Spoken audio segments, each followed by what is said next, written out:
Yo, yo, yo, yo, yo, yo, yo, Big Kish back up in here. I want to tap in with Chig Smooth because he's breaking down the whole Charlemagne the God, Joe Budden podcast with Dame Dash. Dame Dash, ever since he got his new teeth in his mouth, he's coming out. He's starting to beef with everybody who did him wrong or who he says did him wrong. We know 50 Cent done linked up with Cameron and took the rights to the movie, paid in full that he had. Dame Dash that came out and said that he started Joe Budden podcasting and all that. Look, he said everybody who was with Rockefeller, they podcasters now, and that's because of me. I made everybody. This is what he's insinuated. You know what I'm saying? But yeah, we about to get all into this because we nosy. Look at my nose. You already know. We about to get into this. I'm going to leave a link in the description before we get into that. Y'all make sure y'all pick y'all up a copy of Street Dad, Geek Dad, Avoiding the Manufacturing Mindset, written by me, Big Kish. The link will be in the description for purchase. Appreciate everybody supporting the book and supporting the channel. Y'all make sure y'all get the likes up and subscribe. How y'all feeling today, man? I'm good. I just want to entertain y'all for the day to hopefully get you through your work day. You know what I'm saying? Y'all know I don't like holding y'all. Without further ado, let's get it. Chicks. Get ready. You know what to do, Chicks. So look at Chig Smooth. Hey, Chig Smooth, appreciate all the coverage that you've been doing. I've been watching your shit for a while. I just subscribed to your shit too, bro. Oh boy, here we go, you guys. Who's ready to learn all about being the boss by Dame Dash? 10 years after his legendary interview at the Breakfast Club, looks like Dame Dash is officially spinning the block. Now, Damn, that was 10 years ago? Woo! like I told you guys in the last video, Thomas Dame has Ryan. been calling out all the popular podcasters in hip-hop. From Joe Budden to Cameron, Memphis Bleak, Nori, Dame has been doing his best to try to get some engagement from them. Now, after watching DJ Envy and Charlemagne speak on his business, last week DJ Envy spoke on Dame Dash facing foreclosure. Dame Dash is facing foreclosure, right? And everybody keeps bringing up the classic moment where Dame Dash was on the Breakfast Club and he talks about being a boss and his son sells cookies. Let's listen. I taught my son never to have a boss. He's 23. He owns a restaurant. He has cookies. He has equity. He busts his ass so he can pass it on to his son. If that's not what you hustlers for, you're selfish. You keep saying I'm worried about my kids. You worried about you. My kids are good. How they good? Your kids are going to be kids. I feel like I'm in the Def Jam boardroom and They're backstage. kids, they're not supposed to work. I'm saying when they men, you're supposed to pass them something. You working for another man. They're worried about This is crazy to me, and this exactly is what I'm talking about. You can't be mad at somebody for going bankrupt or foreclosure because sometimes in business, you invested some money and things just don't work, like what happened with Dame. My whole point is sometimes having a boss is not a bad thing. Do I have different businesses? Absolutely. Do I invest money in places? Absolutely. Sometimes they win, sometimes they lose. But my boss, which is my radio job, keeps the money flowing in and allows me to invest. That's all that was said. But sometimes I fully understand where both of them are coming from. So Dame Dash is saying, just be a boss. Don't rely on nobody. But here in America, our people mostly is at the bottom compared to other nations of people. We are deprived from certain things. You know what I'm saying? So we have to use other people's businesses or corporations as a stepping stool. So I understand having a job. Out of all people, definitely understand using a job as a stepping stool. Now, for what Dame Dash is saying, yeah, you know what I'm saying? Go out and get your own. But don't cut off your main source of income just to create your own. When you get your own and it's stable and it's keeping you afloat, then you could probably cut off your main source of income. You know what I'm saying? But yeah, I totally understand what both of them are saying. But I do not agree with Dame Dash just bashing anybody who has to use a job as a stepping stool. I don't agree with that part.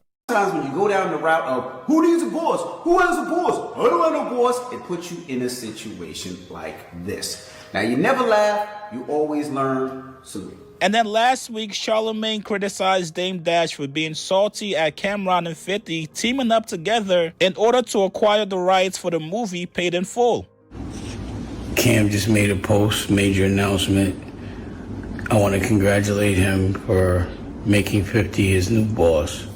So congratulations, Cam. 50 is now your new boss, and you're proud of it. Congratulations, my nigga.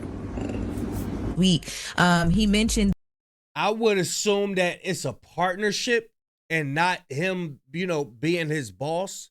You know what I mean?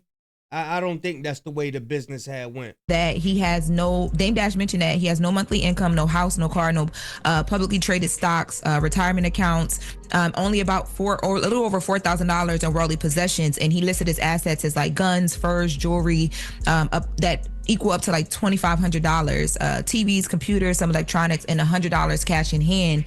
Didn't mention any rights or assets. And I know when we did the last story about, remember they were saying that he had to put up some of his movies and, just different things that he owned for some of his prior debts. This was not mentioned either. But yeah, I mean, I'm just trying to figure out, how did he lose? How did he own it? How did he lose the rights to Paid in Full, or did he even own the rights to Paid in Full? Because I just want to know the business. Like Dame is always teaching the business. He's always teaching about ownership and being a boss. So I just want to know, how did 50 end up getting the rights? Because I thought Dame had the rights. I would assume. I don't know. But are we still talking about this boss conversation? Like, is that a conversation that we're still having? That's the first thing he said. 50 Cent is his boss, but 50 said that's his partner on it. He's EPing with him, so I guess they're...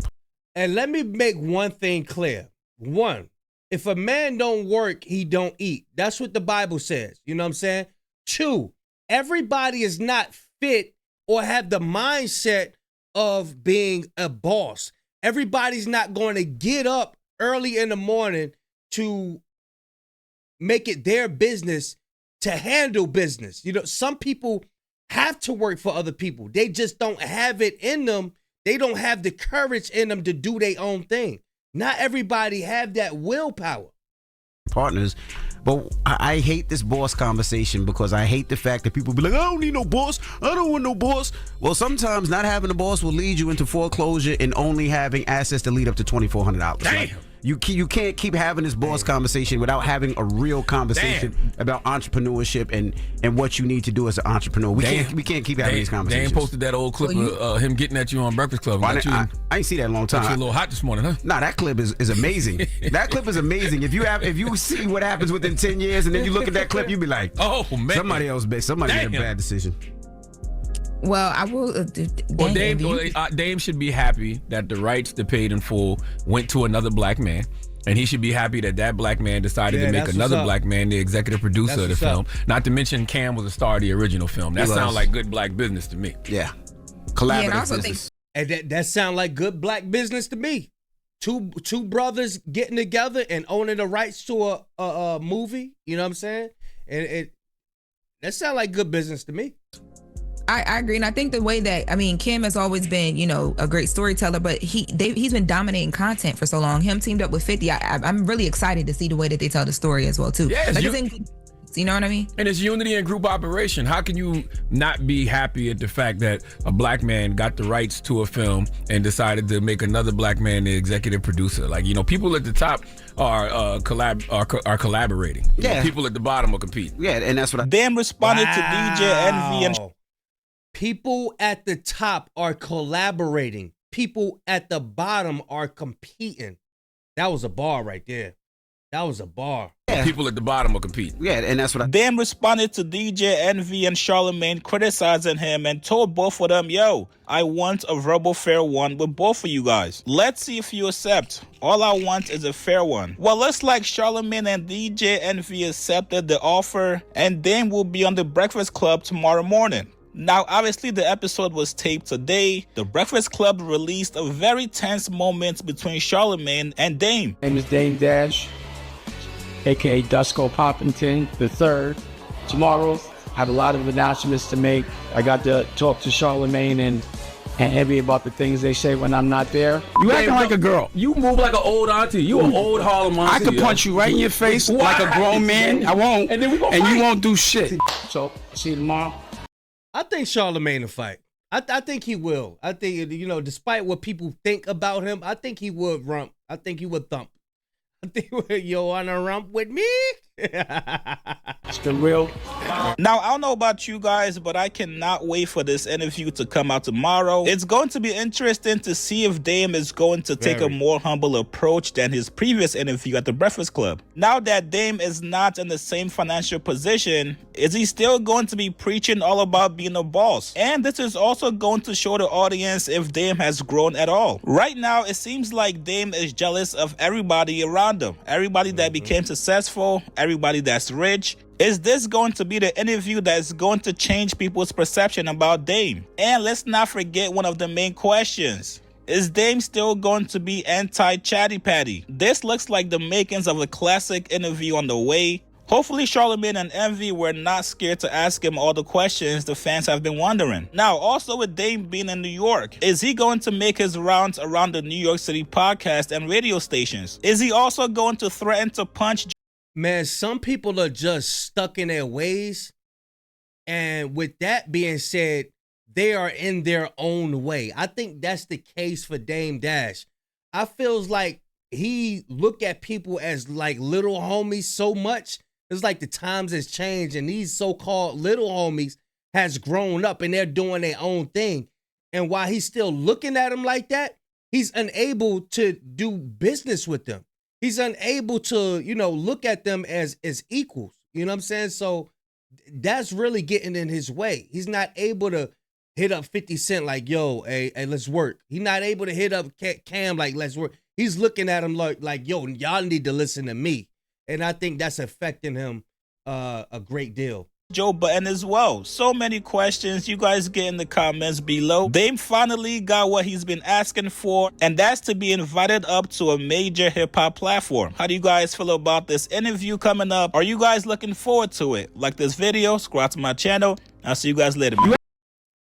Acting like a girl. You move like an old auntie. You an old Harlem auntie. I could punch you right in your face like a grown man. Like, yo, do you know the opportunities you would mess up just by speaking about violence in a public eye like this? Now, when people see interviews like this, they like, oh, no, I don't want to work with that guy. He's threatening punching people in the face. I don't even want nobody who speaks about punching nobody around me, unless we're talking about going to a UFC fight or something like that.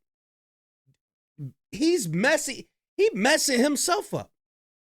Y'all could just punch you in the face. Like, yo, do you know how many bridges you just burned by saying you will punch somebody in the face on air? That goes to show you don't care who's watching. That goes to show, like, you don't care about what relationships you could potentially have that you just burn. You're a bridge burner. You just burned your bridges by doing that. And I know you like to promote this boss talk, be your own boss and all of that. But us as a people, you got to understand where people come from.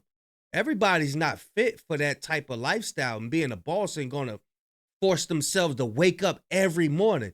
Some people need somebody over them to, hey, we need you in here now. Some people need that. Some people have to have that. If if they didn't have that, they would just be sitting laying down in the bed all day. You know what I'm saying? But yeah, I understand what both brothers are saying, but I feel like Dame is in his own way because of his mindset. It never shifted. It never shifted. It never changed. Throughout life, that's what we meant to do in life, is to change, to elevate, to be better people. You going up here 10 years later saying you'll punch somebody in the face. I don't know. I'm going to react to the interview when it come out. I believe it might come out today. I don't know. Y'all let me know what y'all think.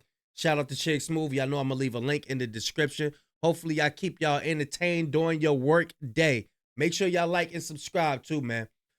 Big Kish signing out. I'm going, y'all.